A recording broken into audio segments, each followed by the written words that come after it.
కన్ను ముద్దాడితే కందెకులు కాయ కనకాంబరం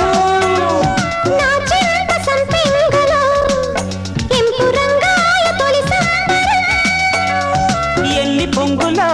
కుమారి కొంగులు ఎన్ని రంగులో సుమాల వాగులో ఎన్ని పొంగులో కుమారి కొంగులు